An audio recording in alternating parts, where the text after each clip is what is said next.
for listening to the Downtown Community Church podcast. We are currently walking through 20 days of prayer and fasting together to start 2020.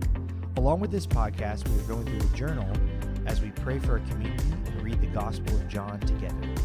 You can grab a booklet on Sunday or find a digital copy at downtowncommunitychurch.com or on the DCC Tally app. We hope you enjoyed today's devotional.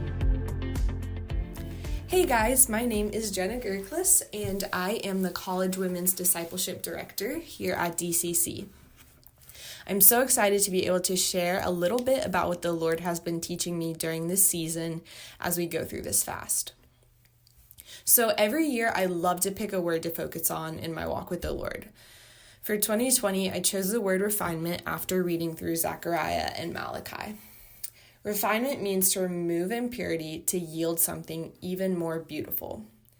Malachi 2 says, "But who can endure the day of his coming? Who can stand when he appears? For he will be like a refiner's fire or a launderer's soap. He will sit as a refiner and purifier of silver. He will purify the Levites and refine them like gold and silver."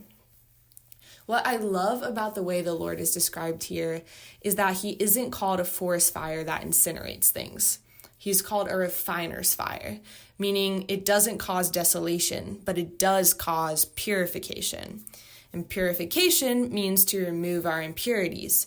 So this showed me the very heart of God, in that it's not for us to be destroyed, but to be purified so that we can be made further in his likeness. And that's the very essence of who we are to be as followers of Jesus, people who strive to be like him, even if the process to get there is really tough. One of the beautiful things about this passage to me as well is not just that God is a refiner, but that he's a refiner's fire. And fire is a powerful element that needs to be taken so seriously. Fire is painful, fire is hot, and fire is uncomfortable. But when you know that this refiner's fire is for God's glory, it's well worth enduring.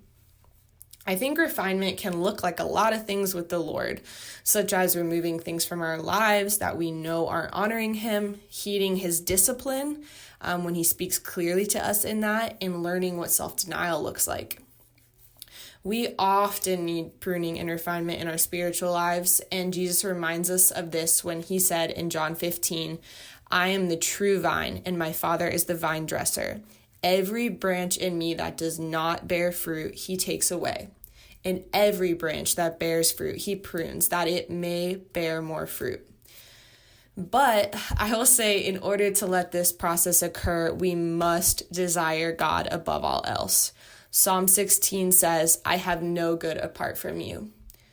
So the refining fire is painful. And if we don't value the end product of being more like him through the pain, then we will run from the process of being refined. With all this being said, my biggest prayer in this season and for our church is that we embrace refinement and that we pray to truly desire him above all else so that we can endure it.